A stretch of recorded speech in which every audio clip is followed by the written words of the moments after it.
Kaixo guztioi, seminarixoan COVID-ari aurre egiteko neurri guztiak jarraitu behar dira. Seminarixoan zauden denbora guztian musukoa jantzita eduki beharko duzu. Horretaz gain, beharrezkoa da segurtasun distantziak mantentzea. Etxe berekoak elkarren ondoan eseri ahal izango zarete binakako eserlekuetan, baina besteekiko metro eta erdiko distantzia mantendu beharko duzuen aitaez.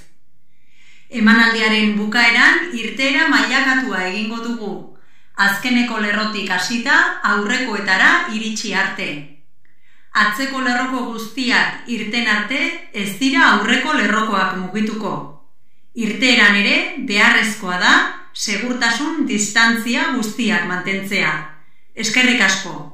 Hola a todos. En el seminarishoa hay que seguir todas las medidas para hacer frente al COVID. Todo el tiempo que estés en el seminarishoa tendrás que llevar puesta la mascarilla. Además, es necesario mantener las distancias de seguridad. Las personas convivientes podréis sentaros unas junto a otras en los asientos de 2 en 2, pero necesariamente tendréis que mantener 1,5 metros de distancia con las demás personas. Al final de la actuación realizaremos una salida escalonada, desde la última fila hasta las anteriores.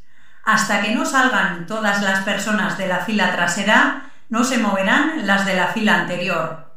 En la salida también es necesario mantener la distancia de seguridad. Gracias. Beno, mila esker, benetan. Horrela dana beteta, zoriontzekoa da, Egunon, ongi etorri guztioi, areto honetan zaudetenoi, eta etxean estremen bidez saioa jarraitzen ari zaretenoi. Bueno, puntualizazio batzuk, protokoloa, mesedez, irtera banaka egingo dugu, konforme eta ordenarekin, Jose Marik esan zuen moduan, beti soseguz eta espresaka. Galderak, orain arte egiten dugun moduan WhatsAppez, baina ea jao gaur galderak egongo dien, Balorazioak mesedez bete bukaeran, ahal den neurrian. Eta gero gogoratu datorren astelenean Alberto Inurrategien hitzaldia daukagula, kulturaten. Berak eskatuta ez da YouTubeen emango. Beraz, aretoan bakarrik etxuna ahal izango da. Izen ematea derrigorrezkoa da. Zegu kontrolatu egin behar dugu aforoarena, eta horretarako beharrezkoa da zuek izen ematea. Bale? Bueno, eta gaurko saioarekin hasiko gara. Juanjo Álvarez, Euskal Herriko Unibertsitateko Nazioarteko Zuzenbide Pribatuko katedraduna da. Horrez gain, irakasle bisitaria da, Estatuko eta Europako hainbat unibertsitate eta ikerketa zentrotan. Gobernantza Demokratikorako Instituto erakundearen sortzailetako bat eta idazkaria da. 1986-tik 2010 bitartean UNEDeko zuzendari akademiko izan zen hemen, Bergaran. Orain, UNED Bergarako zuzendaritza patronatuko erlazio instituzionaleko arduraduna da. Horrez gain, zerrenda oso luzea da, baina Europak, baina gauza batzuk esan behar dira. Ezaguna gara ja guretik. Bai, baina esan behar dira. Europako mugimenduaren Euskal Kontseiluko idazkari nagusia izan zen 2012 arte, eta Europako batzordean aditu 2007an. Ikerketak ugari garatu ditu, zerrenda luzegia da hemen kontatzeko. Te oímos en la radio, te vemos en la televisión, te leemos en la prensa, pero sobre todo, Juanjo, para nosotros tú eres de casa, etxekoa zara. Año tras año acudes a nuestra cita para contarnos miles de temas que nos ayudan a comprender el galimatías tremendo en que se está convirtiendo este mundo en el que vivimos. Y queremos agradecerte públicamente la ayuda que nos brindaste a principios de esta semana para decidir, que era una decisión difícil, si debíamos seguir con nuestro bonito proyecto de Goya Nagusi o de nuevo abocarlo al silencio. Tu ayuda fue muy importante y te damos las gracias en nombre del equipo directivo de Goya Nagusi. Y por eso estamos aquí.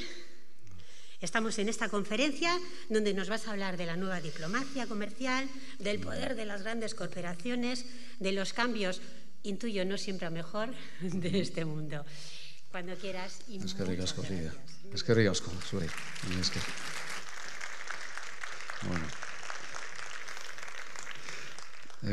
Egunon guztioi. Bueno, egoera latza esango nuke, ez? Baina gora begiraz dago mugarik. Orduan pentsatu behar dugu, hori, gora bihotzak eta pentsatu behar dugu hori aurrera pausoak ematia eta gainez ni beti bergara pozik nator, egon nahi zoin lankide hoiarekin, da hor daka harremana pertsonalak betiko, bai pertsonekin, bai herriarekin, noski bergararekin. Así que oso pozik eta egia da, Lidian esan duen bezala, astelen gauean hitz egin genuen, ja dekreto zirriburu jakin ondoren, eta hor garbi jartzen zuen, gainez horrela, hitza erderaz, las actividades de formación a lo largo de la vida, eta hau da, zuena, azkenian, ez da aktibitate reglada edo ofizial bat, baizik ere, el deseo de querer aprender, ¿no? y de continuar. Eta hor jartzen du, es una de las excepciones a las restricciones o limitaciones deambulatorias que se prevé.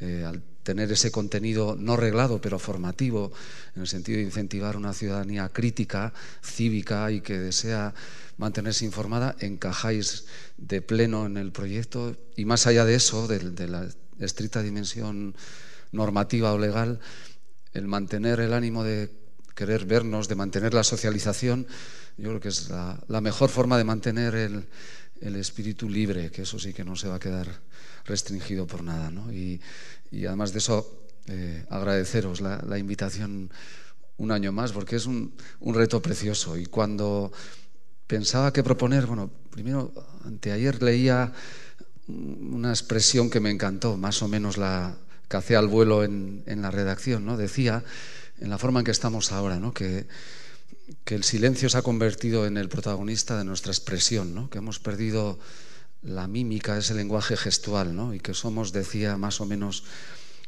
una expresión borrosa de nuestra oralidad, ¿no? Nos miramos a los ojos, pero hay una manera de mostrar empatía o cercanía, o en el caso de una charla, una conferencia, un diálogo, enseguida intuyes si puede estar interesando, llegando o no, y eso se ve en el aula, se ve en todos los lugares, ¿no? O una mirada cómplice que puedes cruzarte en la calle con un amigo o con una amiga, y ahora estamos un poco nublados por esa circunstancia, ¿no? Pero a pesar de todo hay que seguir adelante. En la clase, ya termino universitaria, a mí tuve ayer a la tarde y mañana vuelvo a tener, estás intentando hablar a 3 niveles de personas ubicadas en 3 lugares diferentes.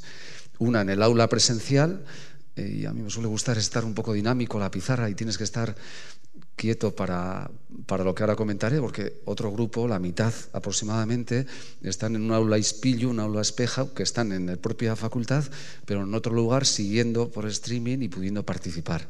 Pero hay otro grupo, desgraciadamente obligado, bien por positivo, bien por que están a la espera de, o por contacto directo de, pues aproximadamente unos 10 o 12 estudiantes que les toca estar desde casa a través de Blackboard, de una plataforma. Entonces estás intentando conectar y llegar a 3 colectivos diferentes, lo cual es complicado, ¿no? para ir. Bueno, hay que quitarse el nubarrón de encima de la cabeza, levantarse cada día pensando que merece la pena intentar hacer las cosas bien, y luego de ahí en adelante lo que llegue, ¿no? Así que me parece que es la mejor receta para no caer en el pesimismo destructivo, y sí en el constructivo, de decir las cosas no deben de estar bien, pero si las hacemos cada uno de nosotros y nosotras razonablemente bien en lo que nos toca, por lo menos no irán a peor, ¿no?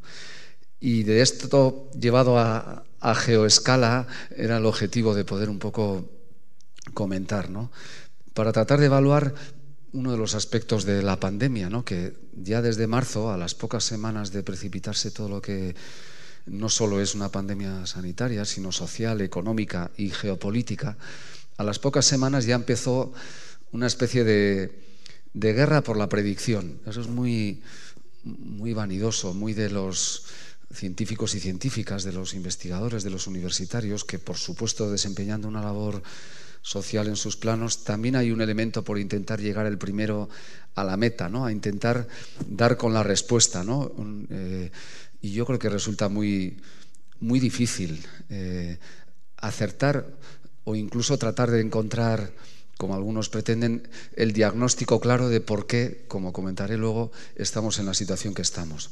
Yo lo primero que diría es que la pandemia, todo lo que vamos a comentar ahora, no ha generado en sí misma un cambio catártico en cómo estaba organizado el mundo, en los problemas que vamos a comentar que tiene, pero sí ha precipitado situaciones que se veían venir, las ha acelerado clarísimamente, y eso lo trataré de comentar ahora, ¿no? Lo segundo, sobre las predicciones, ¿no? Yo miraba un poco hacia atrás, que es la única manera de ver cómo se ha actuado en situaciones similares, ¿no? Y decía, bueno, pues a ver, si momentos así catárticos en la historia. En la más reciente, cuando ocurrió el 11 de septiembre, me acuerdo que yo estaba en la UNED cuando entró una persona de secretaría a decir lo que acababa de ocurrir al mediodía hora nuestra, primera hora de la mañana en Nueva York, y aquí eran las 3 de la tarde o por ahí, y todo el tema de las Torres Gemelas, ¿no? Bueno, cuando aquella circunstancia lo que se habló es que iba a precipitarse, que iba a llegar la Tercera Guerra Mundial. Ese fue lo que se planteó. En la crisis económica del 2007-2008 y siguientes, otro momento desgraciadamente catártico, Sarkozy, que estaba al frente de la República Francesa, dijo: vamos a reinventar el capitalismo. Ya es claro que no se ha hecho nada de todo ello, ¿no? Pero mirando hacia atrás sí que hay algunos elementos históricos que tienen algo que ver con el momento actual, y me explico. Además, hace poco por tema académico estuve en Berlín y lo comentábamos porque coincidía la efeméride del momento de la caída del muro, ¿no? En aquel momento de la caída del muro, que todos tenemos en mente, hubo lo que se ha venido a llamar el momento muro en la geopolítica y en la diplomacia, que hubo 6-8 meses en que la diplomacia mundial no sabía cómo iba a acabar resolviéndose aquello. Todavía existía la RDA, todavía existía, por supuesto, la URSS, la Unión de Repúblicas Socialistas Soviéticas.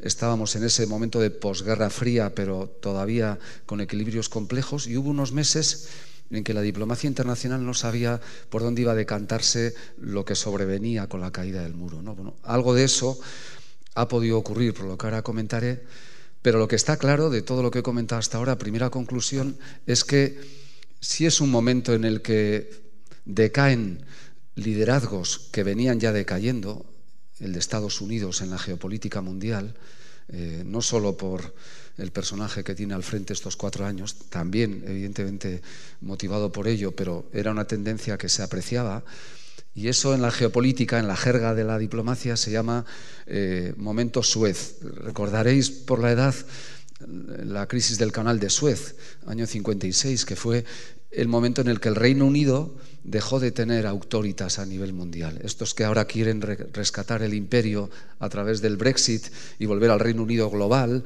y que creen que van a recuperar la independencia absoluta, liberado del yugo de la Unión Europea, como dice Boris Johnson repetidamente en sus discursos, y que a través de acuerdos transatlánticos y globales se van a convertir en los nuevos dueños, digamos, del mundo desde el punto de vista comercial, ¿no? Bueno, en esa crisis del canal de Suez el Reino Unido perdió su liderazgo, y es evidente que la crisis acelerada y sobrevenida por la pandemia ha acelerado la minusvaloración del papel de Estados Unidos como potencia mundial y como modelo también mundial, incluso como modelo industrial, por lo que luego os podré comentar, y de economía, y desde luego como modelo social, también luego lo podremos comentar.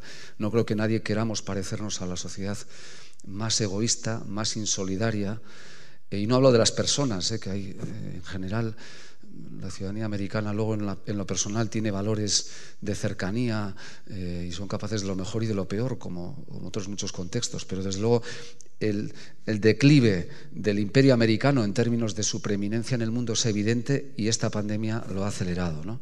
¿Significa que ese lugar lo va a ocupar China? Bueno, es evidente que primero, es el dueño del mundo desde el punto de vista de deuda pública de los estados, incluido de Estados Unidos.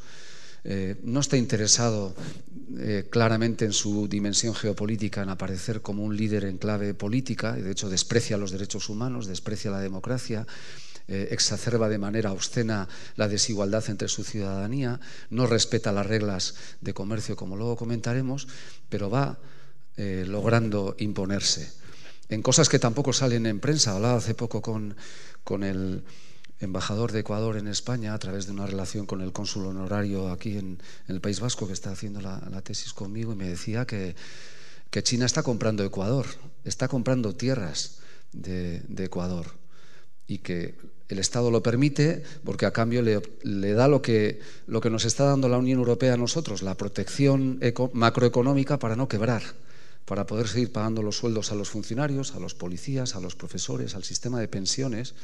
Algo parecido a lo que hacen en África, obteniendo territorios a cambio de infraestructuras. Todas las carreteras asfaltadas, salvo en 4 o 5 grandes urbes en África, las están haciendo los chinos, además con gente que está en las cárceles chinas, por lo tanto con mano de obra absolutamente barata, entendedme la expresión en términos de lo que supone. Están cumpliendo condena, los desplazan allá, realizan la obra, vuelven, y esto es lo que está ocurriendo en el modelo de diplomacia china. Pero luego volveré ahí. La primera conclusión es que la pandemia llega en un momento de declive de Estados Unidos clarísimo, y luego volveré sobre ello, pero en un segundo momento importante, porque ahora lo veríais el fin de semana en muchos medios. Todo este año era el año en el que se suponía que íbamos a conmemorar, a traer a la memoria y a celebrar el nuevo mundo que surgió hace 75 años, en el 45, cuando se creó Naciones Unidas, cuando se creó todo lo que sobrevino a la Organización de Naciones Unidas, ¿no? El propósito de multilateralizar el mundo, de lo que siguió de la Organización Mundial de la Salud, la OMC, la Organización Mundial del Comercio, el Banco Mundial, el Fondo Monetario Internacional, UNESCO, toda la serie de agrupaciones geopolítico internacionales interestatales, intentando agrupar a los cerca de 200 estados del mundo. La ONU hoy día tiene 198 estados. Oficiales son 198. Está Palestina como estado observador, hay situaciones, digamos, grises desde ese ámbito, pero en torno a 200 son las unidades estatales que están dentro de ese contexto, ¿no? Y esto llega en el peor momento, en el momento de mayor debilidad institucional conocida en la historia de Naciones Unidas.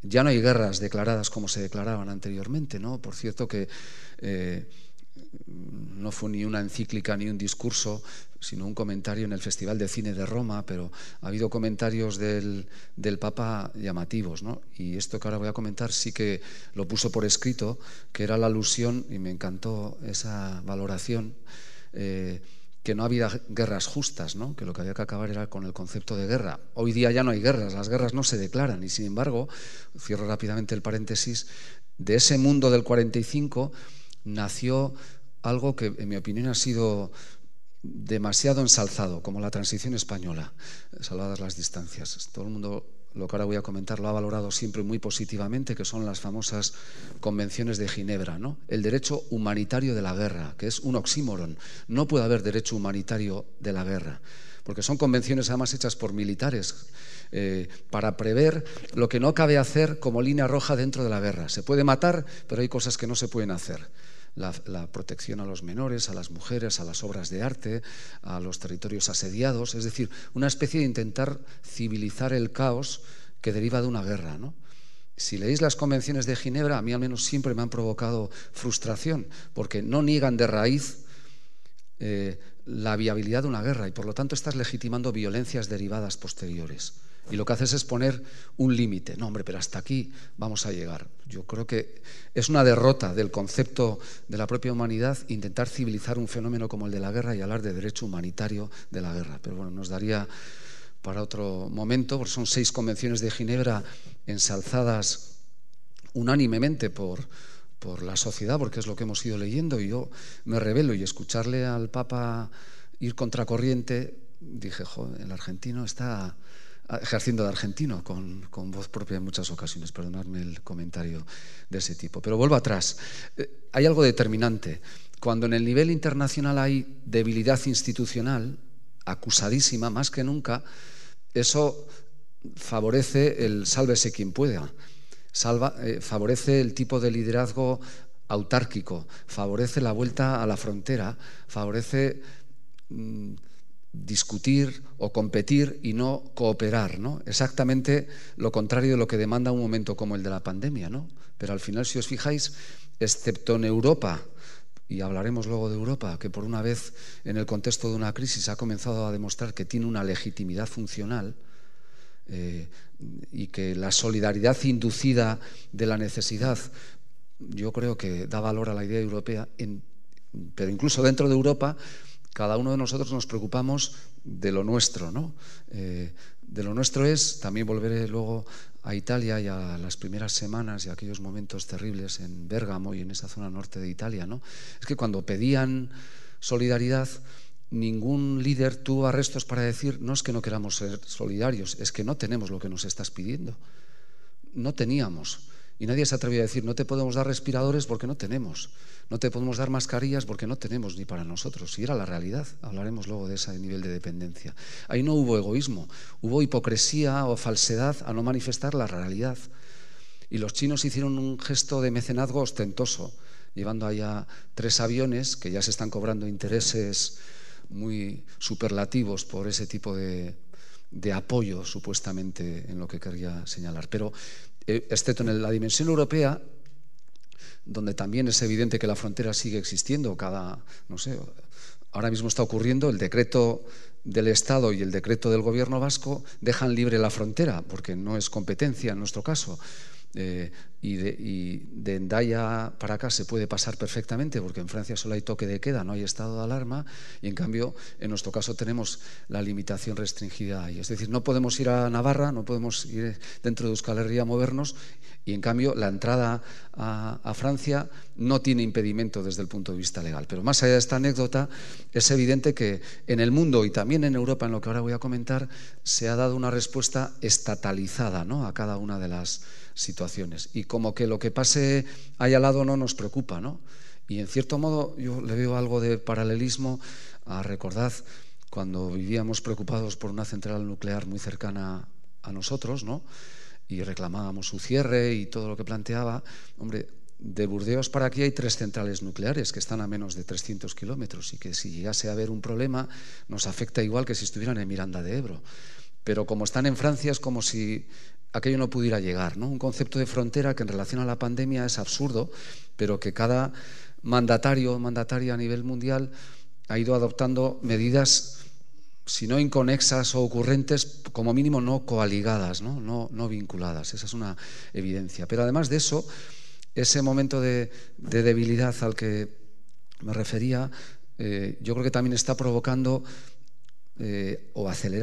provocando una aceleración de movimientos más o menos silentes que venían de atrás en esto que os decía que es la geopolítica mundial, ¿no? Y que trataré de comentaros o de explicaros ahora por otra circunstancia, o para llegar a una conclusión como consecuencia de esta circunstancia del caos geopolítico, ¿no? Decía Emma Bonino, una militante de las causas europeas durante muchos años, italiana, y que su carrera política terminó en el Parlamento Europeo, siempre alegaba más o menos esta idea, pero tuvo un discurso en escasos 5 minutos brillante, donde venía a hacer ver, sin pensar en la pandemia, que había problemas en la sociedad que difícilmente podíamos resolver cada Estado individualmente, ¿no? que nos creíamos los reyes del mambo, con perdón, en muchos contextos, y que es imposible gobernar problemas complejos solo desde la dimensión estatal, ¿no? Y no pensaba en la pandemia. Esto es un discurso de hace 3 años que parece premonitorio, y se dirigía al resto de compañeros y compañeras del Parlamento para decirles que en Europa, éramos entonces 28, todavía estaban los ingleses, los estados éramos, decía eso, ¿no? Ustedes se dividen en los estados a los que representan, en los estados pequeños, y se paró así un rato y dijo, bueno, y los estados que no saben todavía lo pequeños que son, refiriéndose a los estados grandes, ¿no? Decía, oiga, ni siquiera los estados que creen tener más entidad geopolítica, demográfica, de peso político, ¿no? Pensando en Francia, en Alemania, en lo demográfico Polonia o España o la propia Italia, pueden pensar que abanderan como consecuencia de ese mayor peso una mayor capacidad de reacción. Entonces decía, los estados se dividen entre los pequeños y los que no saben todavía lo pequeños que son, ¿no? Queriendo hacer ver, y se anticipaba esto, que por ejemplo, no lo dijo ella en ese momento, no lo podía prever, pero la triple crisis, ¿no? La sanitaria, la social y la económica que deriva de esta pandemia, es imposible con los resortes solo de un Estado darle solución, darle cauce. Es una evidencia. Claro, si la geopolítica mundial, como ahora comentaremos, está missing, está desaparecida, y volvemos al Estado protector, al Estado que cierra fronteras, al Estado autárquico, ¿no? Estamos retardando la solución al problema en realidad, en los 3 niveles del planteamiento, ¿no? Pero volveremos luego un poco a esa cuestión. Por volver un poco a lo que comentaba anteriormente, la geopolítica mundial en el momento actual ha pasado de lo interestatal, es decir, o de lo intergubernamental, de las relaciones entre estados, a otro modelo de diplomacia. Y por ahí venía un poco también la idea que comentaba Lidia de nueva diplomacia comercial, que tampoco es una novedad, pero que claramente está acentuadísima por la pandemia, como ahora trataré de comentaros, ¿no? Y eso venía ya tiempo atrás. Yo no sé si en alguno de los encuentros de estos años atrás, ayer lo iba a mirar y pensaba que sí, pero luego no me dio tiempo, ¿no? Algún día yo creo que llegamos a hablar del TPPI, el Tratado Transatlántico que se estaba trabajando entre Estados Unidos y Europa y que afortunadamente quedó guardado en el cajón, y de los problemas que podía llegar a plantear ese tratado tal y como se concebía, porque en realidad lo que era colocar un gran portaaviones en mitad del océano transatlántico, entre un extremo y otro, y favorecer el aterrizaje en un lugar y en otro de corporaciones, de empresas que evidentemente se integrasen en los mercados respectivos, ¿no? En realidad era una especie de creación de un área de libre comercio entre 2 bloques, el estadounidense por un lado y el europeo por otro, en la finalidad, se nos decía, pues de incrementar los intercambios comerciales, generar mayor riqueza, estas cosas que a nivel macro se plantean. Y ya entonces se atisbaban serios riesgos, particularmente desde el lado europeo, ¿no? Porque los estándares de protección de los consumidores, de la salud pública, de aspectos de naturaleza de protección de los derechos en clave fundamentalmente de sanidad y de educación, si tú tendías a la liberalización de la mano de ese tratado, ¿quién iba a ganar? El que tiene normas más laxas, más flexibles, o incluso el que no tiene normas. Y Estados Unidos defendía estado de origen, estado de destino, es decir, cada producto sale de origen con los requerimientos que tiene allí y llega al otro lado, con lo cual el umbral de protección que, con todas las quejas que podemos hacer a Europa en el ámbito del derecho de los consumidores, estamos en la zona de mayor protección del mundo, y lo estamos empezando a ver, a pesar de abusos en muchos campos, desde la calidad del agua que entra y baja de nuestro grifo, la protección en el ámbito de los abusos bancarios. En un montón de contextos es evidente que Europa, aunque tenga mala fama, nos protege mucho más. En ese gran mercado, gran zoco que se pretendía crear, los grandes beneficiados eran las grandes corporaciones, interesadísimas en lograr esa dimensión. Se paró, pero esa tendencia a la bilateralización en bloque no ha parado, China lo ha hecho, la nueva ruta de la seda no es más que eso, un TPPI llevado al ámbito del sudeste asiático. El acuerdo con Canadá ya suscrito tiene también eso. Canadá tiene unos estándares más europeizados y por lo tanto el riesgo es menor. Pero en el fondo, si os fijáis, nos vamos a un modelo en el que el multilateralismo, el de Naciones Unidas, decae, no pinta nada, con perdón. Es que desde marzo hasta hoy el Consejo de Seguridad no se ha reunido una sola vez y la Asamblea General de Naciones Unidas solo se ha reunido una vez. Una vez, decía Antonio Guterres, el secretario general, que es un buen secretario general, y tiene a Antonio Vitorino, que en mi caso es amigo personal porque hemos compartido un montón de cosas, de director general de Migraciones, 2 portugueses al frente de 2 del nivel más alto. Decía, estoy avergonzado. No estamos para conmemorar, sino para remangarnos y para trabajar, ¿no?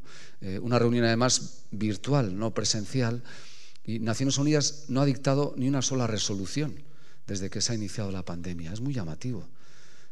Y el Consejo de Seguridad, ¿cómo lo va a dictar? Si tiene a los 5 estados con derecho de veto, entre ellos Estados Unidos y China, ¿no?, que están haciendo la guerra por su lado. No hay manera de actuar por esa vía. Entonces, ese sistema multilateral existe, el andamio no se cae, pero no actúa. Y hay una debilidad institucional fuerte. En paralelo, los grandes oligopolios comerciales tienden a intentar crear grandes zonas de comercio a través de acuerdos, pero acuerdos bilaterales. Los acuerdos bilaterales históricamente en la diplomacia eran acuerdos entre 2 estados bilaterales, un estado y otro estado. Ahora existen, pero lo que les interesa es que esta bilateralidad englobe a bloques, a su vez, bloques de estados que, aunque entre ellos no tengan una interacción, sean zonas de comercio. Esa es la forma en la que se actúa. ¿Por qué? Bueno, entre otras cosas porque los viejos tratados multilaterales, los convenios internacionales que vinculan a más de un Estado, ¿no?, en un montón de materias, ese es un problema jurídico-político tremendo, y el cálculo que os voy a dar está elaborado por la CDI, la Comisión de Derecho Internacional. Ocurre que desde que se empieza a preparar un tratado internacional, imaginemos un tratado, no sé, sobre contaminación marítima por hidrocarburos, y se comienza a trabajar, oye, ¿qué vamos a hacer con los temas de la contaminación en esta materia? Lo que tenemos está obsoleto, vamos a intentar renovarlo. Desde que se decide, oye, vamos a agrupar a los estados plenipotenciarios, ese es el término que se autootorgan, ¿no?, plenipotenciarios, de plena potencia, los que mandan. Vamos a reunir a sus representantes, vamos a debatir el objeto del nuevo tratado y vamos a empezar a trabajar en una norma. Desde que empiezan hasta que se hace el tratado, la media está casi en 10 años. No llega a 9, pero casi 10 años, por entender una cifra, una década. Desde que empiezas a preparar un tratado hasta que se convierte en norma. ¿Qué ocurre en segundo lugar? O sea, fijaros qué esfuerzo hay que hacer, que hace que en 10 años la realidad sobre la que estás trabajando para hacer un convenio ha cambiado radicalmente. Ya no tiene lógica, o probablemente los problemas sean otros, ¿no? Pero es que además la lógica diplomática clásica conducía a que para que ese consenso a gran nivel, ¿no?, de un conjunto de estados se logre, la única manera es emplear términos ambiguos, términos equívocos, términos que satisfacen a todos y que luego en la aplicación práctica permiten hacer una cosa y casi la contraria. Es decir, no hay términos claros para buscar el consenso desde ahí. Y tercero, no hay un tribunal que siente jurisprudencia sobre ese convenio. Los tribunales de cada estado son los que interpretan ese convenio. Entonces, ¿qué ha ocurrido con todo eso? Que los tratados se han dejado en el cajón, porque no corresponden a la velocidad en la que suceden las cosas en la realidad actual. Entonces, los tratados, que son entre estados, no se hacen ya. No se hacen, y los que se hacen son de esta índole, de naturaleza comercial y global. Y si no se hace eso, ¿qué es lo que mueve el mundo? Mueve los acuerdos comerciales interestatales, consentidos por los estados, autorizados por los estados, digamos como sea, ¿no? No sé, el ejemplo del Canal de Panamá, aparte de todo lo que geopolíticamente representó, la retrocesión a Panamá, de lo que era una expropiación de Estados Unidos clarísimamente. Bueno, ahí hay cuestiones muy interesantes, pero una de las obras de ingeniería naval y civil más potentes de la historia ha sido el propio canal y la ampliación, en la que hubo algunos escándalos empresariales también con alguna empresa española por detrás, ¿no? Pero al margen de esto, lo que ahora interesa, esa ampliación representó nuevas rutas del comercio mundial por contenedores, que es como se mueve el mundo, ¿no? Como nos llegan ahora a casa por Amazon y por todo esto en 2 días, productos que están trayendo de China, ¿no? Se mueve por la vía de contenedores. Pues bien, el ejemplo del Canal de Panamá es, en un primer momento en su origen, una cuestión geopolítica interestatal, donde Estados Unidos impone su poder militar y de gran potencia para colonizar y dominar la propia elaboración del canal, su explotación comercial, los intereses derivados de la misma, la capacidad de veto a las banderas de buques de estados a los que no les interesara que hicieran. Es decir, se empleó como una diplomacia evidente, al momento actual en el que, cuando se hizo la ampliación de Panamá, la decisión de las nuevas rutas de contenedores no la tomó el Consejo de Seguridad de Naciones Unidas ni el Consejo de Europa, en nuestro caso, la tomaron las 6 empresas multinacionales que dominan el mercado de transporte de contenedores a través de navieras, a través de buques por el mundo. Se reunieron y decidieron cuáles iban a ser las nuevas rutas. Es una decisión geopolítica muy potente, de enorme importancia, que se toma al margen de cualquier tratado internacional, de cualquier Estado, y que emerge del poder fáctico de quienes dominan y controlan el mercado. Esa es la nueva geopolítica, que claramente, como os decía, se exacerba de alguna manera, se incrementa como consecuencia del momento que estamos atravesando ahora, ¿no? Ese sería el tercero o cuarto comentario, ¿no? Es decir, que por un lado, la pandemia de la pandemia no emerge un nuevo mundo geopolítico. Tampoco hay una discontinuidad histórica, ¿no? Quiero decir, no hay un nuevo mundo que emerja realmente de todo ello, sino que todo lo que venía ya latente y cosas que ahora os voy a comentar en el terreno de la economía, de las empresas, de cómo está manejándose todo ello, ya venía larvándose, ya venía gestándose, y ahora es evidente que en estos meses se ha incrementado como consecuencia de todo lo que se ha derivado desde ahí. Pero ese sería el segundo comentario a realizar. Si descendemos ahora a lo que es todo el mundo de las empresas llamadas multinacionales, ¿no? Pero esto de empresas multinacionales siempre lo asociamos también a una gran empresa, ¿no? A una empresa que tiene capacidad de dominio geopolítico en todo el mundo, y bueno, evidentemente todos tenemos en mente empresas que pueden recibir ese adjetivo, pero la realidad es que en los últimos 10-15 años, cuando hablábamos del fenómeno de la globalización, ¿no? Decíamos, vivíamos en un mundo globalizado, todo el mundo ya habíamos entendido que eso significa libre apertura de fronteras, libre circulación de personas, de servicios, de mercancías, de capitales, ausencia de fronteras físicas en el mundo, con los controles que fueran necesarios, pero una apertura desde ese ámbito y un intento, se decía, de tratar de hacer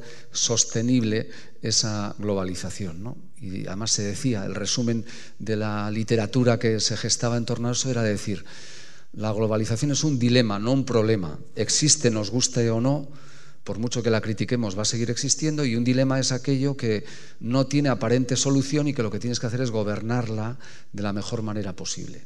Esa era la cuestión. ¿De qué manera se entendió que cabía ordenar la globalización? Con ese tipo de acuerdos bilaterales que en realidad eran pistas de aterrizaje para que las empresas pudiesen llegar a mercados a los que sin esos acuerdos no podían llegar o les resultaba difícil. Esa es la técnica.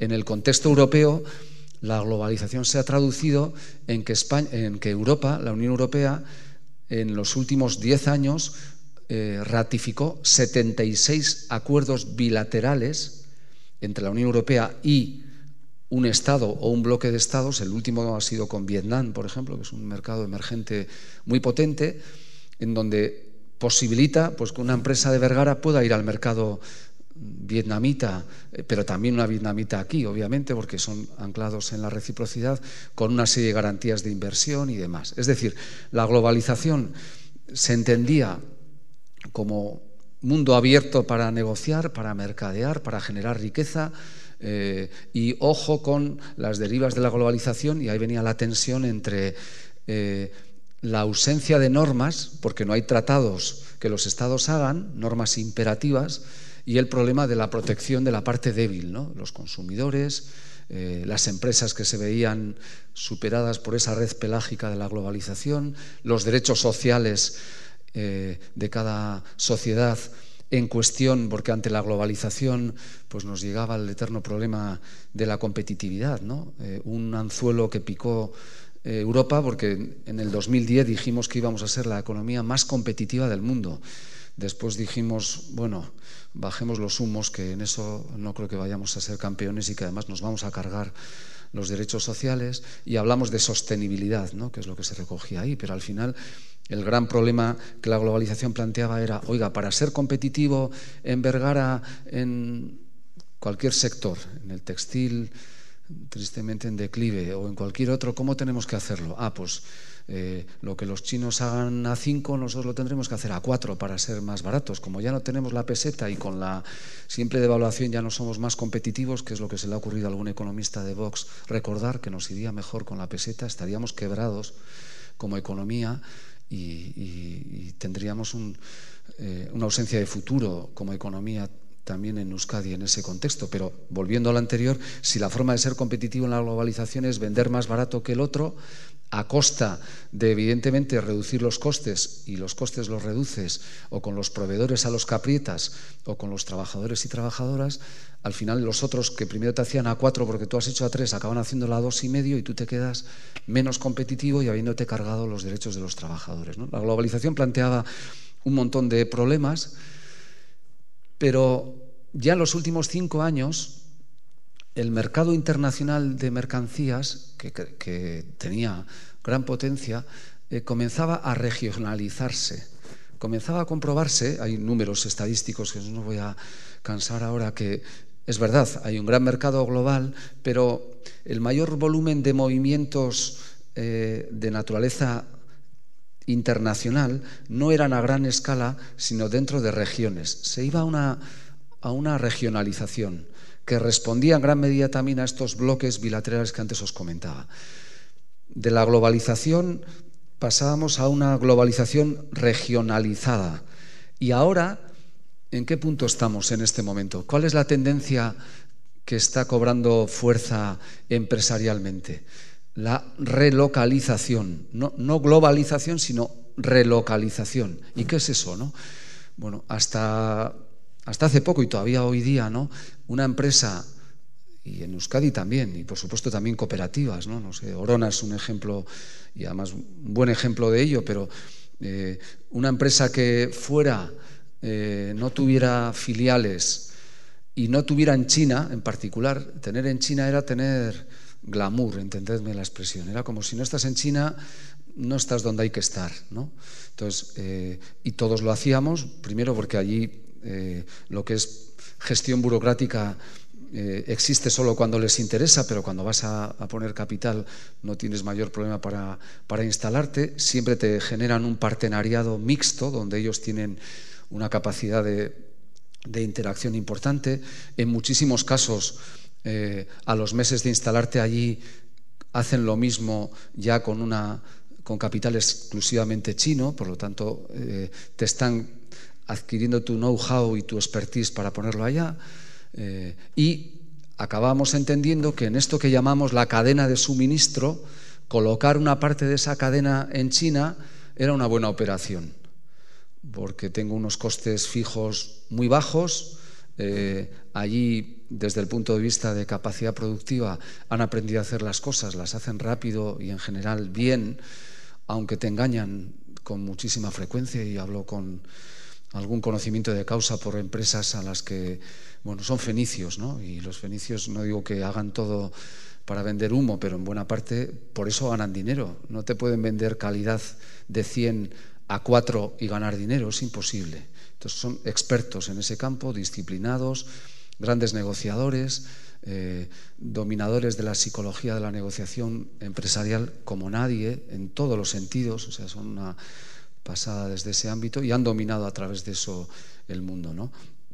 Pero volviendo a lo que quería comentar, si no estábamos en China, no eras una empresa que realmente estuviese en el mundo, ¿no? Y que además en esa idea de la cadena de suministro, estar allá te reportaba una serie de ventajas. Claro, llega la pandemia y no solo China, pero en particular China, resulta que las fronteras emergen como muros que no puedes superar y teniendo una parte de tu producción allí, la producción queda gripada si lo que está allí no puede venir aquí como consecuencia de la pandemia.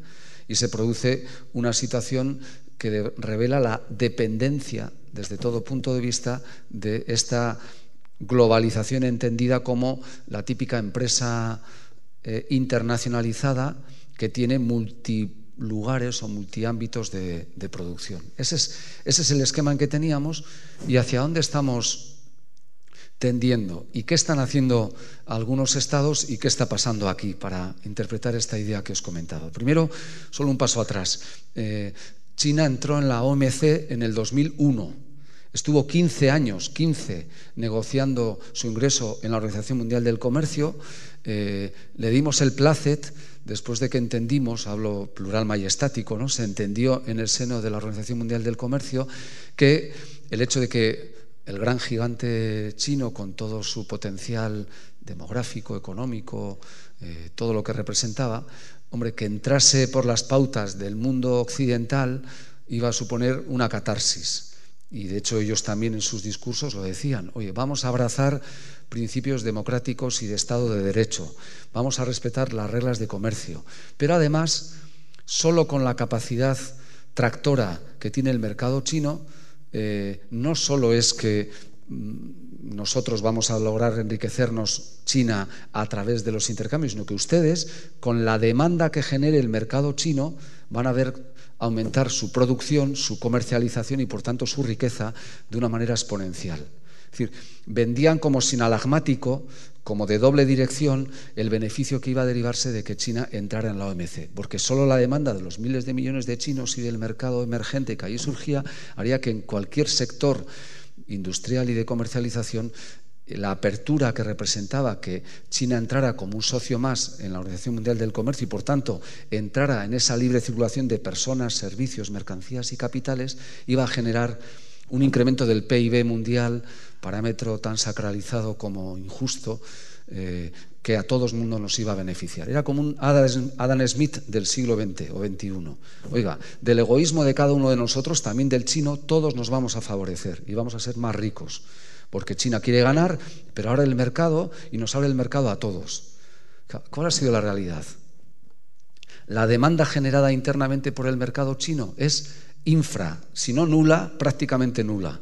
Durante un tiempo, a algunos sectores sí les ha servido, hasta que también ahí han iniciado, por ejemplo, una renovación en la dimensión del medio ambiente, pero toda la basura de Occidente, y es un campo que yo conozco algo por temas de empresas de reciclaje, iba allí.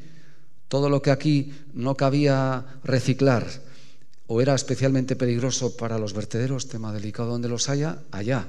Los plásticos, allá. Era el basurero del mundo y además pagaban. Hasta que dijeron, esto no, y pararon, como en otros campos, ¿no? Pero salvo en sectores de esta naturaleza, y ya es lamentable que ese fuera un campo de beneficio, entendedme la expresión, desde aquí para allá, en todo lo demás no ha habido esa bidireccionalidad.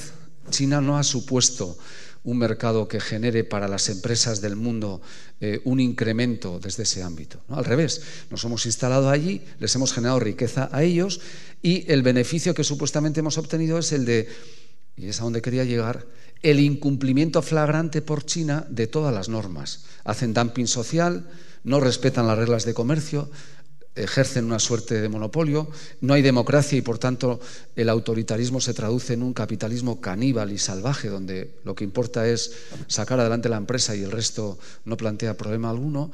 Y claro, cuando tú tienes a un socio dentro que no respeta las reglas, puedes hacer dos cosas, tres. Una es dejar las cosas pusilánimemente como si no pasara nada, que es lo que hemos venido haciendo en el mundo los últimos 20 años, 19 años. 2, lo que ha hecho Trump. Trump ha dicho, ¿tú no cumples las reglas? Yo tampoco. Ya me cuesta decir que hay cosas que ha hecho este hombre que son entendibles en su sociedad. Esa es una que entendían los americanos. Decía, joder, si aquellos se están lucrando a costa nuestra y no cumplen las normas, nosotros vamos a hacer lo mismo.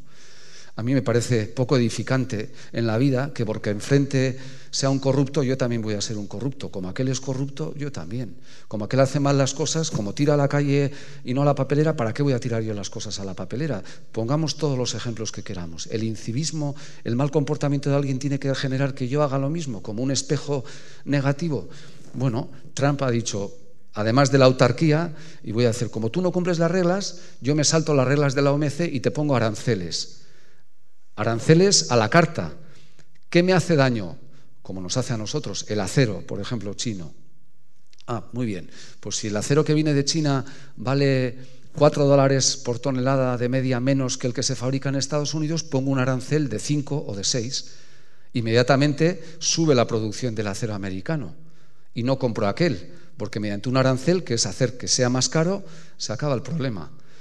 El proteccionismo, daría para hablar en otro momento, y yo lo que sé es tocado de oído desde Samuelson hasta toda la economía política que me encanta y que he leído, pero no soy en absoluto experto en ese tema, pero todas las predicciones que siempre se han hecho es que la autarquía económica calienta la economía a corto, da la sensación de fortaleza, pero empobrece finalmente a esa economía. Sin embargo, la reacción de Trump es una reacción muy bélica comercialmente, muy decir, aquí tenemos una guerra, además lo expresó así, todos a una conmigo, American First, primero América y después que le den a todos los demás. Entonces, se enfrenta a China en ese planteamiento y como le coge gusto, lo hace también con todos los demás desde ese ámbito. Ya son 2 grandes potencias dentro de la OMC que deciden romper las reglas de juego.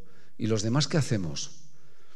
¿Qué hacemos? Tenemos la opción de decir, oiga, pues también nos salimos de la OMC y sálvese quien pueda en el caos, o intentamos civilizar las cuestiones, ¿no? Yo creo que no hay otra, y luego os comentaré lo que hace 2 semanas acordó la Unión Europea, que yo creo que no ha tenido suficiente proyección social en cuanto a lo que se comentó. Creo que por una vez ha habido una lógica, un sentido común, un planteamiento interesante, ¿no? Pero al margen de lo que luego os comentaré de esa vertiente europea, lo que es evidente es que si hay una dimensión supraestatal, mundial, Organización Mundial del Comercio, en la que los 2 grandes monstruos dentro de la misma pasan de la organización y rompen las reglas, esto queda en un declive tremendo, ¿no? Desde ahí. Y es que además los demás socios, ¿qué acaban haciendo?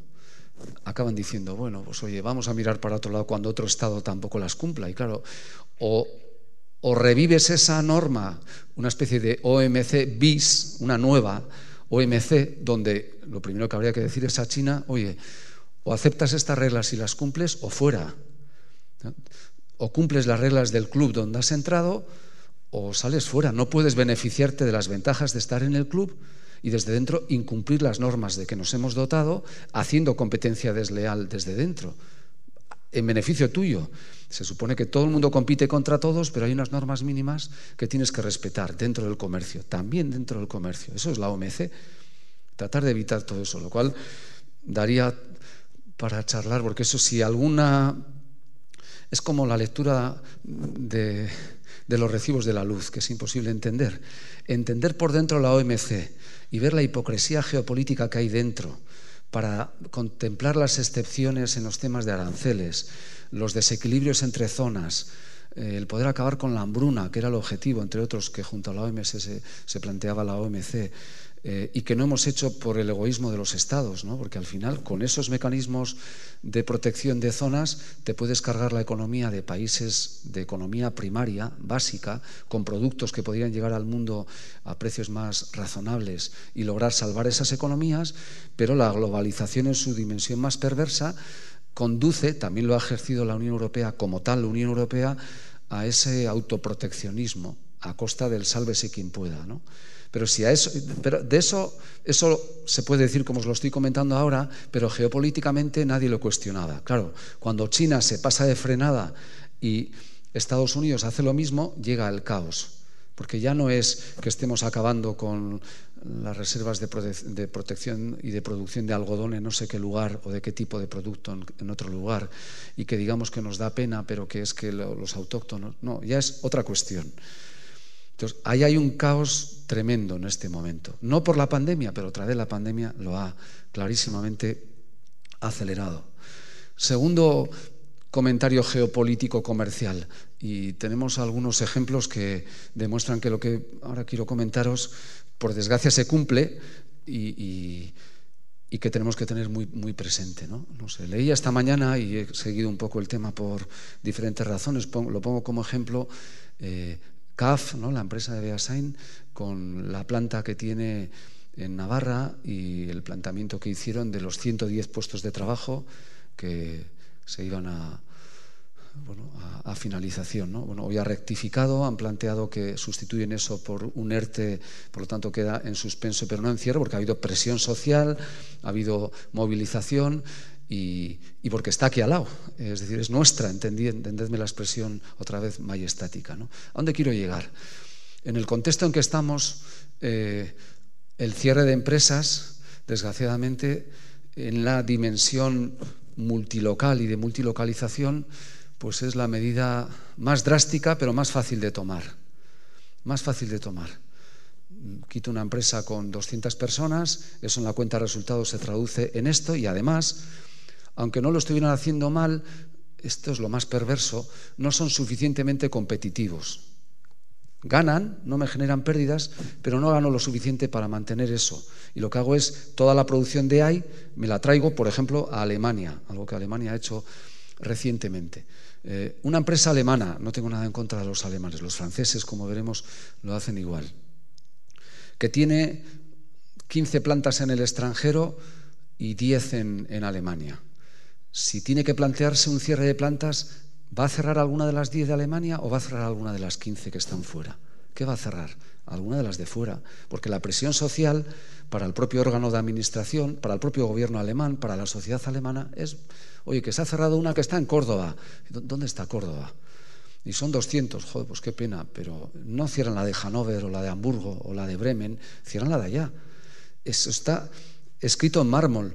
El capital, a la hora de adoptar una decisión, tiene en cuenta ese tipo de factores y la relocalización tiene una enorme importancia, porque siempre costará más cerrar la planta que está en Vergara que la que está en Marruecos, en general. Si tienes que plantear una u otra y el capital mayoritario es de aquí, cerrará antes la de allí que la de aquí. Podemos poner los adjetivos que queráis a esto, pero es la realidad. Y esto lo están viendo algunos estados porque se está agudizando esta situación. Estamos en un momento en el que no somos conscientes todavía del volumen de la crisis y de la desconfianza que se genera en los mercados, y de cuando los mercados se ponen nerviosos, la única manera de ser competitivos es adelgazar en lo que es tu sistema de costes y en fortalecer la producción de aquellos que tienen emocionalmente unos vectores y unos factores que aportan más fortaleza. Si yo cierro siguiendo el ejemplo lo de Córdoba y la producción de ahí me la traigo a Hamburgo, garantizo la producción de Hamburgo, porque además de lo que venían haciendo, van a hacer más cosas. Con lo cual consolido la planta en el lugar donde tengo mi sede, mi centro de vida, y por lo tanto todos, entre comillas, menos los de aquí, contentos con esa decisión. Ejemplo de Macron, que hace Macron en Francia, hace discursos eclécticos, es como Villepin en la época de Sarkozy en Quai d'Orsay, en la sede del Ministerio de Asuntos Exteriores en Francia, brillantísimo creador de discursos políticos, ¿no? Y que no tiene más ideología que la de sobrevivir. No tiene ni un partido político, ha buscado el eclecticismo incluso en la ausencia de siglas, ¿no? Pero es listo. Y los franceses tienen también un sentido republicano, ¿no? En el contexto más autárquico del término, ¿no? La primera decisión que ha tomado Macron es decir, a ver, ¿qué sectores son claves en la economía francesa? Que estamos muy mal, no somos competitivos, se gripa el mundo en este momento ¿por dónde tengo que empezar a evitar un estallido social? Bueno, pues primero voy a mirar al sector automovilístico, de la producción del automóvil. Y estamos dentro de Europa. No cabe ayudas de Estado, no cabe priorizar al fabricante local frente al fabricante europeo que también esté en Francia, ¿no? Si Volkswagen o Skoda o Nissan está en Francia, como están, le tienes que tratar igual que a Renault o a Peugeot y Citroën ahora fusionados. Así, cuéntame lo que quieras, pero lo primero que hacen es irse a la Comisión Europea y decir, estamos en un momento catártico, pandemia, hay contextos como este sector que son claves en la economía francesa, concurren razones de interés nacional e interés público por el que yo tengo que priorizar la producción nacional, y mientras se mantenga esta situación de emergencia yo voy a adoptar una serie de medidas que fuera de este contexto efectivamente no podría adoptar. O sea, anticipa, y tiene gran peso político Francia, evidentemente, ¿no? Acude a la Comisión y le dice, no cabe que me abráis expediente por ayuda de Estado porque el objetivo está dentro de las medidas que excepcionalmente cabe adoptar cuando el derecho de la competencia, que es de lo que estamos hablando, ha de ceder a la estabilidad social de toda una economía, en este caso Francia. Y todo este discurso tan rollero que acabo de montaros, ¿en qué se traduce? Que va a reunirse con la cabeza de Renault y de PSA, la fusión de Peugeot y de Citroën, que ya la vemos aquí en los concesionarios, ¿no?, de estas dos marcas en Guipúzcoa, desde hace ya un año fusionadas, y les dice, venid por aquí y contadme cómo tenéis distribuida vuestra producción en Europa y en el mundo. Y resulta, tengo los datos por aquí concretos, pero por resumiros, ambas, las dos, tienen casi la mitad de plantas en Francia del total. Es decir, tienen 5 y 7 o 6 y 7 en Francia y 12 y 14 fuera de Francia, en Polonia, en diferentes lugares. Y le dice, mira, 5.000 y 7.000 millones de euros inmediatamente encima de la mesa, así, no fondos europeos, dinero que te pongo con dos exigencias. Una, 0 despidos de trabajadores franceses en las plantas francesas, y 2, relocalización. Quiero que esas plantas acaben viniendo aquí y se instalen aquí. Y además os va a beneficiar, porque en esta idea que os daba antes de las cadenas de suministro, ¿qué sentido tiene que lo tengas en Polonia, o por supuesto en China, y que te llegue una pandemia y las piezas que te fabrican allí, o el montaje que te hacen allí, que además es una zona débil de la cadena, la que no aporta valor? ¿Qué sentido tiene que las tengas allá y quedes gripada en tu producción final porque las fronteras se cierren? Es decir, lo que te estoy planteando no solo es que también para proteger el empleo francés y la fortaleza en sede francesa, sino además para tu propia fabricación. Deja aquello, ven aquí, y además del dinero que te doy bajo esta exigencia, te daré ayudas para la relocalización. Algo que ha copiado en Francia, hoy en Estados Unidos, Trump ha abierto en plena ya puertas de la campaña, hace ya mes y medio, una campaña abierta a todas las industrias estadounidenses, ofreciéndoles unas condiciones de prima súper beneficiosa por dejar toda planta que tengan en China e instalarla, reinstalarla, relocalizarla en Estados Unidos. Ese es el mecanismo. Aquí estamos esperando a que llegue el maná europeo. El otro modelo, me lo explicaban hace poco de una manera alemana, como lo hacen todo. Ellos han creado un ministerio, sin que sea un ministerio, pero lo es de facto, en el que todas las empresas o todos los sectores de empresas pasan por, o bien por Baviera, por Múnich o por Berlín, a explicar cómo pueden ser competitivos en el 2030. ¿Dónde ven un gap, dónde ven un problema de competitividad a nivel internacional? Están ahora aquí, y cómo llegar a poder seguir manteniéndose arriba dentro de 10 años. Y explican el proyecto. Y el gobierno alemán escoge los proyectos que realmente pueden ser competitivos. Y el que no puede ser competitivo, le ayudan en la transición para sumarse a uno de esos proyectos competitivos. Es decir, incentiva, no sé, en Euskadi tenemos 74.000 empresas, 74.000 censadas. La cooperación, cooperar, es un verbo que no conjugamos. Cooperar es fusionarse. La única cooperación que conozco en Euskadi es, me interesa, como ha pasado entre cooperativas, me interesa, joder, estos tienen un grupo de 10 ingenieros e ingenieras buenísimas. Oye, ofréceles 1.000 euros más al mes y tráetelos. ¿Qué ha ocurrido? Te robo, en el mejor sentido de la palabra, a los trabajadores y me los traigo para aquí. La segunda modalidad es, te compro. No, cooperar es comprar, te compro, eres mía y entonces tú eres una unidad de producción mía, ¿no?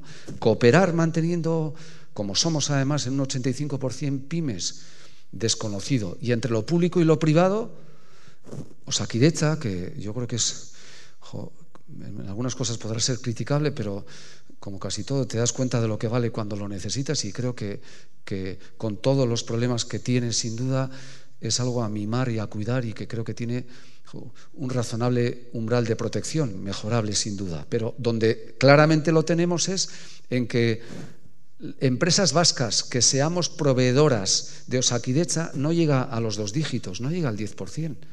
No tenemos empresas capaces de suministrar a Osakidetza equipos médicos, sanitarios, farmacéuticos. Pues si no lo tenemos, hagámoslo, porque eso no es ayuda de Estado. No estoy diciendo, estoy pensando en ver cómo lograr ser más competitivos dentro de un contexto como este. Ese ejemplo, el de la interacción entre lo público y lo privado, aquí está missing, está desaparecido, no existe. Si tienes capacidad logística por tu tamaño, por tu sector, por tus relaciones, para que te incluyan en la lista de los Reyes Magos para Europa, bien.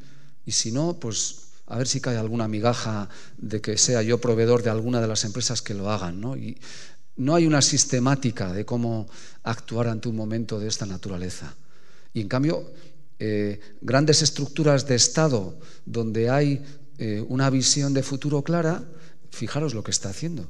Está traduciendo la globalización a la relocalización y está diciendo, primero, llamo a la puerta de Europa, porque nuestras vacaciones fiscales fueron un problema de no comunicación, de notificación defectuosa de lo que hacíamos. No eran ayudas de Estado, nunca se ha contado la realidad de eso. No era que sustantivamente estuviéramos privilegiando a empresas vascas, porque eran empresas domiciliadas aquí. Me da igual si eran polacas, checas, vascas, navarras o cordobesas. Era un problema de que no hicimos los deberes de notificar debidamente las ayudas que se iban a poner en marcha. Y estos, los franceses, por ejemplo, los alemanes, antes de hacerlo, explican, lo vamos a hacer, y la razón es esta. Y dentro de X tiempo, cuando vuelva a la normalidad, pues volveremos a cumplir estrictamente la idea de que debemos de tratar igual a todos los competidores que estén dentro del mercado francés o alemán. Y lo hacen abiertamente. Y la brecha que eso supone en términos de apoyo, ¿no?, a las empresas ahí residenciadas, supone, por contra, una mayor distancia entre ellas y los competidores que no tienen esas ayudas. Entonces, es fácil expresarlo como o no fácil, o quiero decir, puedo comentarlo así, y lo que no tengo es, o es difícil, o es lo que tendríamos que analizar. Uy, nosotros estamos haciendo bien las cosas, me refiero a Euskadi, ¿no?, en la parte de lo que podemos tener. Pues somos un buen, en general, socio, un buen partner, hacemos buenos partenariados en las relaciones internacionales empresariales, se nos valora como cumplidores de la palabra dada en el sentido de una razonable buena productividad. Todo ese tipo de cuestiones son aspectos a valorar y positivos, de acuerdo, pero una tercera o cuarta derivada al momento en que estamos es que los famosos fondos de inversión, ¿no?, entre ellos alemanes también, o sea, también dentro de Europa, no solo chinos o americanos, que los dos están por aquí desde hace mucho tiempo oteando el horizonte, comprueban que estamos en un momento idóneo para la compra. Muy malo para la venta, pero idóneo para la compra. ¿Por qué? Hay productos y empresas serias que tienen valor a futuro clarísimo, que están atravesando ahora un momento delicado por el momento en que estamos, y que como consecuencia de ello sus acciones están bajando de valor. No porque estén haciéndolo mal ni los trabajadores ni el órgano de administración, sino porque el mercado está como está. Entonces, están esperando todavía que baje un poco más. Y la declaración del estado de alarma instala una desconfianza en la economía brutal. que se traduce en que si tú quieres vender tu empresa vale menos. Vale menos. No digo que no se tiene que declarar el estado de alarma, por favor. Estoy tratando de explicar las lógicas que surgen de todo eso. Y es esto es la realidad. Tus acciones ayer valían 5 y hoy valen 4. Porque hay una desconfianza en el futuro, en el mercado, que se traduce en una minoración del valor. Es el momento en el que la avidez del comprador dice compro barato y luego gero coac, ya veré después. Y ya estamos viendo, ayer se vendía en algún periódico muy leído del territorio lo fashion del mundo de la biomedicina y de que ya entraba una multinacional alemana en Miramón, en una empresa conocida. Queda muy bien, bienvenido Mr. Marshall, como si fueran americanos, pero eso se traduce en que si pierdes en la mayoría accionarial, cuando vengan maldadas, ¿qué va a ocurrir con el edificio de Miramón? Pues que se cierra y que se sigue manteniendo la producción en Alemania, como haremos nosotros si tenemos lo mismo teniendo aquí y otra decía antes Marruecos, pero puedo decir Alemania exactamente igual, o China, desde luego, siempre te generará menos costes emocionales, sociales, de impacto político, de todo tipo, de reputación desde el punto de vista de empresa y personal de quienes cierran, que lo que cierres esté allí a aquí. Es una visión egoísta del mundo y de las relaciones, pero es una visión realista, es lo que está pasando y la pandemia agudiza. Esto de que igual salíamos mejores de la pandemia, pues bueno, es no sé, ingenuidad. Y yo soy en general un ingenuo y me pego muchas tortas después por confiar en que las cosas se van a hacer bien, ¿no? Pero esto es lo que ocurre. Venía ocurriendo, pero la pandemia lo va a agudizar. Es una ley de la selva dentro de lo que es un cierto orden en las relaciones que se impone. Y esto es lo que va a ocurrir. Y entonces la pregunta es, podemos hacer dos cosas. Ser reactivos, que es lo que estamos siendo, es decir, responder como ciudadanos, como sociedad, como empresas, como políticos, a lo que llega. Y entonces ahora, pues confinamiento perimetral. Ahora, bien, hay que ser reactivos viendo lo que llega, pero hay que ser proactivos también, porque si esperas a los movimientos de lo que llega, nos vamos empobreciendo. Entonces, hay gobiernos, sociedades, economías que están siendo reactivas y proactivas. Yo en Berlín estuve hace 3 semanas, te miraban en la calle por llevar la mascarilla, nadie llevaba la mascarilla. Entrabas a un bar o al evento donde estuvimos, todo el mundo respetaba las medidas. Bueno, tomaron esa decisión. Ahora todo el mundo tiene que llevar obligatoriamente mascarilla, han sido reactivos, ¿no? Han visto que, ojo, las cosas se complican, ¿no? En su visión protestante también, para ir allí tenías que hacerte PCR 48 horas antes y llevarlo celosamente en el móvil o en esto. Yo estuve 3 días, ni al llegar, ni estando, ni al ir, nadie me lo pidió. Visión protestante de la vida. Tú cumples la norma. Yo te he dicho que lo hagas, lo habrás hecho. Si aleatoriamente te toca y no lo has hecho, 15.000 euros de multa. No 150, 15.000. Pero nadie te lo pide. Va la idea de que cumples la norma, ¿no? Son reactivos en una cosa, pero son proactivos en un montón de cuestiones. Asumen, no sé si este análisis o algo similar, y dicen, no basta con adoptar las mejores medidas según vaya viniendo la pandemia, que por supuesto las tendremos que tomar con criterios epidemiológicos, etcétera. Hay que mirar el motor de generación de riqueza social, cómo evitamos que se frene o que se gripe y cómo avanzar, ¿no? Y toman decisiones de esta índole, que en realidad eran decisiones ya existentes con anterioridad a la pandemia, pero que ahora claramente se aceleran. Una vez más, la pandemia no ha reinventado el modelo de relación comercial, pero claramente agudiza, profundiza en orientaciones y en decisiones que de una manera u otra se veían venir, ¿no? en todo ello. Entonces, creo que esa es la nueva lógica, ¿no? Industrial y empresarial en este nuevo mundo, digamos, que emerge de esta manera. Me parece que nosotros estamos como demasiado encapsulados o como demasiado con anteojeras sin ver un poco venir todo lo que puede haber, y como las cosas ocurren silentemente, ¿no? Con inercias que no te vas dando cuenta, pero que ocurren. Y entonces, a mí al menos me preocupa esa dimensión de resultar un mercado, el nuestro, muy apetecible, muy débil, porque estamos en buena parte, por ejemplo, los cerca de 40.000 empleos que tenemos en Euskadi que dependen del sector de automoción, es un sector muy débil, porque representamos una parte de la cadena de suministro o de producción endeble, es decir, fácilmente relocalizable.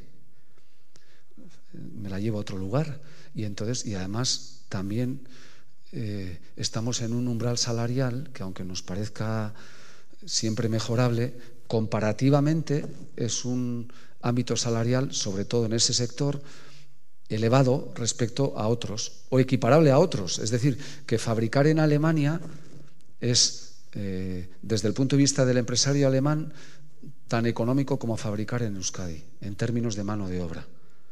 Y entonces hay una serie de factores que conducen a decir, pues ojo, porque aunque podemos estar intentando hacer bien las cosas y se intentan tomar medidas, me parece que tenemos que ser un poco más audaces, ¿no?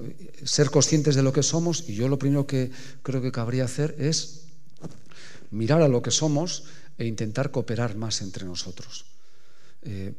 Eso no salva las cosas, pero puede ayudar, ¿no?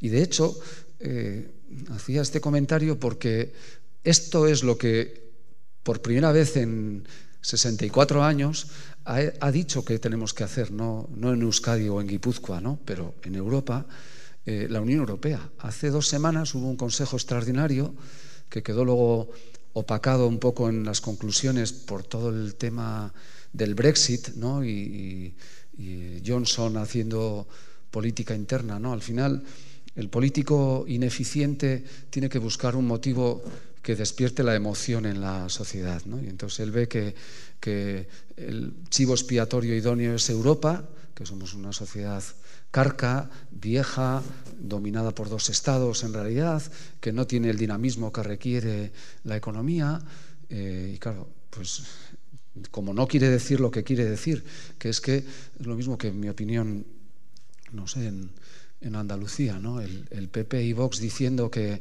es el momento de bajar impuestos, de quitar el impuesto de sociedades, de quitar y reducir el IBI. ¿Y quién paga la fiesta de la sanidad y de la educación? ¿Quién paga esto? Si no pagamos impuestos, ¿cómo se hace frente a esto? ¿Cómo puedes tener...? Eso es desmantelar un sistema público. Se puede desmantelar gestionándolo ineficientemente o se puede gestionar no creyendo en él. Y si tú adelgazas la dimensión pública, ¿qué quieres? Que lo paguemos los vascos con el cupo, que además tenéis la jeta de que hacéis lo que os da la gana, ¿no? Dices, joder, pagamos impuestos para atender a ese sistema. Y tú, si reduces los impuestos, que ahora voy a Johnson, que es lo que pretende hacer, es como un Thatcher del siglo XXI, como Margaret Thatcher, sin llegar ni a la suela de los zapatos de ella en ese punto, y entonces cultiva este criterio, ¿no? Entonces, además se permite decir que va directamente a incumplir las normas de lo pactado. Hay una regla en la diplomacia de la que estamos hablando, pacta sunt servanda, lo pactado se cumple. Esa es la regla de oro. Y este dice abiertamente que lo que ha firmado hace unos escasos meses no vale. ¿Pero por qué no vale? Porque no me da la gana, porque es lo mismo que Trump, porque no gano con lo que he firmado yo. Pues es lo que has firmado, lo tendrás que respetar. Bueno, quedó opacada esta cuestión por el debate que hubo en el seno de la Unión Europea, que abanderó Macron, pero que estaba completamente de acuerdo con ello Merkel. Hubo una bilateral previa entre los 2 mandatarios muy importante, en que se dijo, este es el momento, y en ese caso el adjetivo sí que no es manido, es correcto, histórico. ¿En qué sentido? Llega el momento en que Europa realmente puede tener un sentido para la ciudadanía, ¿no? No solo que también evitando la quiebra de las economías nacionales, ¿no? Real, ¿no? Ahora nadie habla de la prima de riesgo, pero al final yo creo que todos entendemos una economía como la española, improductiva, anclada en servicios y en turismo, con el lastre de una ausencia de clase política mínimamente seria y profesional capaz de llegar a acuerdos, que hace una comisión de la reconstrucción que acaba, pues eso, como el rosario de la aurora. Y ahora que sale fuera a decir, necesito endeudarme, cómprame deuda. ¿Quién va a comprar esa deuda? ¿Quién compra una? Nosotros compramos acciones, permitidme el comentario, cuando compras acciones de la Real Sociedad, Sociedad Anónima Deportiva. ¿Compras para obtener dividendos? No, compras emocionalmente porque te une un vínculo emocional, ¿no? Pero fuera de este ejemplo, igual incorrectamente traído, tú no compras deuda de un Estado quebrado que sabes que no te lo va a devolver. Si eres un accionista o un tercer Estado, o compras por razones geopolíticas para tenerle agarrado y decir lo que tiene que hacer, o compras en la idea de que nunca te lo va a devolver. Eso es lo que le ocurriría, entre otras, a la economía española, no solo a la española, también a la italiana y por lo menos a 15 de las 27 economías europeas si no estuviese la Unión Europea para dar ese respaldo. Y eso se traduce, aquí no hay un señor que le da a la máquina para pagar dinero para las cosas, no funciona así. Entonces, ahí hay un primer elemento súper potente e importante, pero el segundo, que me parece mucho más relevante, es que de repente miran cómo está el mundo y dicen, oye, vamos a llamar a las cosas por su nombre. Estamos mirando acomplejadamente a China, no nos atrevemos a decir que nos está haciendo competencia desleal, y en el otro lado exactamente igual con Estados Unidos. Vamos a intentar lograr, el concepto más o menos traducido es una autonomía estratégica. Vamos a intentar tener una independencia industrial. Vamos a intentar generar una interdependencia dentro de Europa en que en sectores como el energético, donde vivimos dependientes de Rusia, por un lado, de ámbitos geopolíticos. La guerra de Siria tiene mucho que ver con el gasoducto que se quería llevar adelante, que iba a llegar por Argelia y por España a Europa, y que se dejó de hacer. Y ahí hay clarísimamente intereses turcos, intereses rusos, y las guerras del siglo XXI se hacen por poderío económico y geopolítico. Eso es evidente, y algún día saldrá el papel de Alemania penoso en esa crisis, y ahora Merkel, que no estaba en el momento en que algunas decisiones se adoptaron, dice, a ver, en lo energético tenemos que intentar ser capaces de tener una capacidad de autoabastecimiento o de autoorganización suficiente, ¿no? ¿Cómo? Bueno, ahora viene la gran pregunta, ¿no? Francia dice, yo tengo 87 centrales nucleares, que con todo lo negativo que es la energía más barata, y dice que más segura, pues como se dice que son los más seguros los aviones. El día que hay un accidente mueren todos, pero los accidentes estadísticamente son muy inferiores a los de cualquier otro medio de transporte. Perdonadme la trivialización de un tema tan grave, pero es lo que vino a decir Macron. Oye, aquí estoy yo. Si queréis, el gran problema de la energía eléctrica es que no se puede guardar en un areto como este. Lo que no se usa, se consume, no vuelve al circuito. Y por eso es tan cara, y por eso esa idea de lograr acabar pudiendo acumular energía es como descubrir el cosmos, ¿no? En algún momento. Mientras no lo tengamos, él dice, facilitemos, yo suministro energía. Igual no es la manera más edificante, pero propone esto. Empiezan a hablar del gas, es decir, comienzan a hablar de ese sector. El 5G y la cuestión digital, ¿no? Que estamos a años luz en algo fundamental, la digitalización para las empresas. Oye, nos hemos perdido nosotros en esta batalla, en esta guerra. Vamos a intentar tener una autonomía europea propia. Pero sobre todo 480 millones de europeos que representamos un mercado infrautilizado desde dentro de la Unión Europea. Comienza a hacer un planteamiento estratégico en que pensemos como Europa y plantemos geopolíticamente cara a otros modelos, ¿no? El modelo europeo, alguna vez lo hemos comentado, seguramente no es el perfecto, ¿no? Pero ¿qué modelo queremos? ¿El de Putin? ¿El pseudo-soviético de Putin es el que queremos como un zar que impone esto? Supongo que no.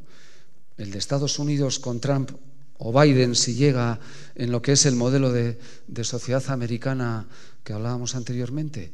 ¿El de Brasil, que crecía a un 4 y 5% al año y se ensalzaba?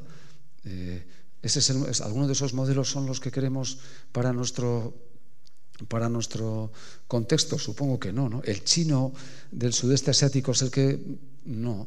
Entonces, ¿y cómo lo hacemos, no? Porque Estados Unidos ha impuesto una especie de nueva manera de entender la autoritas internacional por la fuerza, ¿no? Por la fuerza militar, era como lo ha estado haciendo muchos años, ¿no? Con los Bush, y paró con Obama, pero ahora es otro tipo de intento de fortaleza, ¿no? Tú eres mi amigo si en los intercambios comerciales yo salgo ganando, y eres mi enemigo si en los intercambios comerciales yo no salgo ganando. Esa es la lógica de patio de colegio de Trump, ¿no? Vale, ese no es el modelo. El modelo fenicio tampoco es, ¿no? El modelo chino. Nunca vamos a poder ser competitivos tratando a las personas como objetos y haciendo que valga menos lo que hacen y de esa manera ser competitivos, ¿no? Nuestro modelo tiene que ser competitividad sostenible, ¿no? Que verdaderamente el empleo tenga el valor que tiene que tener, con empleos dignos, con toda una serie de medidas que debiéramos de ser posible de concebir y de realizar desde dentro de Europa, ¿no? Y la llamada que en este Consejo Extraordinario se hizo, y ahora están debatiendo cómo articularlo, es competir menos entre nosotros y cooperar más, ¿no? Y para eso se están preparando mucho mejor unos estados que otros. Yo veo que el Estado español es un Estado fallido en lo político. Ahora hay un presidente que al menos habla inglés y no está en un rincón esperando a saludar así con una mueca a alguien, con todo el respeto a anteriores presidentes. Habla inglés, pero yo creo que en la dimensión geopolítica está a la que salta cada día, ¿no? Y no voy a entrar en el terreno político, pero me da la sensación de que tenemos desde ayer lo miraba para hoy, hay una ley de la época de Zapatero, que es una ley que se llama así, de economía sostenible. Si os leéis la exposición de motivos de la ley de economía sostenible, que son 7 páginas, yo creo que la han copiado para algún discurso de esta comisión de la reconstrucción, porque es decir, de manera muy fashion, discursivamente, que va a cambiar la planta de organización de la industria a nivel estatal. Pero ¿eso cómo se hace? ¿Cómo se hace? ¿Con un discurso o realmente viendo cómo lo están haciendo alemanes o franceses en el ejemplo que os ponía, ¿no? Reorientando, reconvirtiendo, controlando en el mejor sentido de la palabra. Claro, Francia pone ese dinero, pero te pide cuentas para que lo hagas. No te pone el dinero y te dice, ya he cumplido, ahora a ver qué tal te va. No, te está exigiendo una serie de compromisos desde ese punto de vista, ¿no? Entonces, todo esto en un contexto de un cierto shock colectivo como el que tenemos con la pandemia, ¿no? Y pensando en que, la inercia de nuestra sociedad, de nuestras vidas, de nuestras instituciones nos hace que avancemos, pero yo tengo la sensación de que si no se adoptan medidas proactivas y solo se hacen las reactivas que os comentaba, vamos a quedar más empobrecidos como sociedad. Empobrecido significa que para sostener unos servicios públicos hace falta generar riqueza social. Y yo creo que hace falta, igual que tuvimos en nuestro país, en Euskadi, grandes consensos hace 40 años en muchas cosas, yo tengo la sensación de que estamos en un momento catártico que exige un cambio de era en eso también. Estamos viviendo de instituciones y de pactos que nacieron con muy buena voluntad que hoy día no son operativas para el reto que tenemos encima de la mesa, ¿no? Pero con la que está cayendo a nivel político resulta igual complicado, ¿no? Lo más fácil es, entendedme la expresión por favor, un estado de alarma 6 meses, ¿no? Yo creo que un estado de alarma 6 meses es una aberración jurídica, porque conviertes la excepción en norma, modifica las leyes sanitarias para que no haya interpretaciones jurídicas tan llamativas como las de nuestro Tribunal Superior de Justicia del País Vasco, que con una ley, la del 86, que dice que se pueden adoptar por la autoridad competente medidas proporcionales y adecuadas para proteger la salud pública, y luego lo traduce en el 86, nadie pensaba en una pandemia, en poder adoptar restricciones de derechos puntualmente a los enfermos, dicen sus señorías que como enfermos no somos todos, pues que no podemos hacer esas medidas para la sociedad. Oye, dice el Código Civil de 1889, señor juez, usted tiene que interpretar las leyes conforme a la realidad del momento en que han de ser aplicadas. La realidad del 86 no es las del 21, pero vale, como han dicho esto, modifiquemos la ley, pónganse a trabajar en el Congreso de los Diputados y elaboren una ley ordinaria que dé cobertura a esto. Y dejemos el estado de alarma para cuando tenga que ser. No, venga, hasta mayo y en realidad no se lo creen, porque lo que va a llegar mañana al Congreso es un estado de alarma en el que hasta el toque de queda va a desaparecer si los mandatarios autonómicos deciden que no es necesario epidemiológicamente. Es decir, que dejas el colchón, pero vacío por dentro para lo que haya. Y la desconfianza que eso genera en la dimensión que os comentaba anteriormente, incluso yo creo, no sé si os pasa a vosotros o a vosotras, es como si del domingo aquí las cosas hubiesen empeorado, ¿no? Estamos te deja emocionalmente también un poco tocado ese planteamiento, ¿no? Pero bueno, eso ya forma parte de lo emocional, no de lo que quería hablaros, ¿no? Por concluir y atenerme al tiempo, que son y 25, la geopolítica es un espejo de la realidad, pero es una realidad. Los tiempos en la geopolítica son tiempos no geológicos, que esos son muy de larga andadura, pero sí dinosauricos, son pasos que cuesta dar y que son muy largos y que se desarrollan casi imperceptiblemente, ¿no? Y esto venía, más o menos de lo que hoy os estaba hablando, venía ya de atrás y ahora claramente emerge. Y no se trata de ganar la carrera, pero sí de ponerte las zapatillas y decir, ¿qué quiero? 100 metros lisos, maratón, ¿qué quiero hacer? Y yo tengo la sensación de que algunos países ya se han puesto las zapatillas y están corriendo y otros están en el vestuario todavía, sin saber exactamente qué hacer. Y que nosotros estamos en ese furgón. Y entonces, que para ser competitivos sosteniblemente hay que tener claro cuál de los modelos nos interesa y apostar por él, explicarlo a la sociedad, explicar los costes que eso tiene y representa y tratar de llevarlo adelante, ¿no?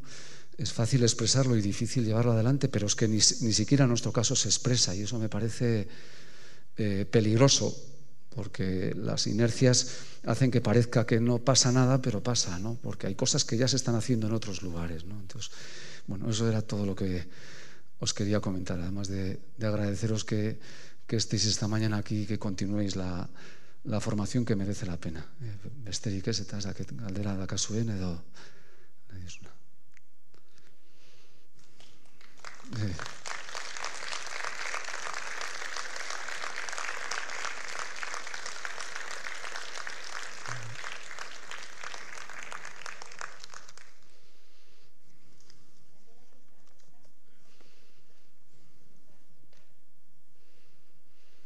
Listo, bueno, animo, gora bihotzak leheno esan duen bezala eta ongo gara. Eskerrik asko, denoi. Eskerrik asko.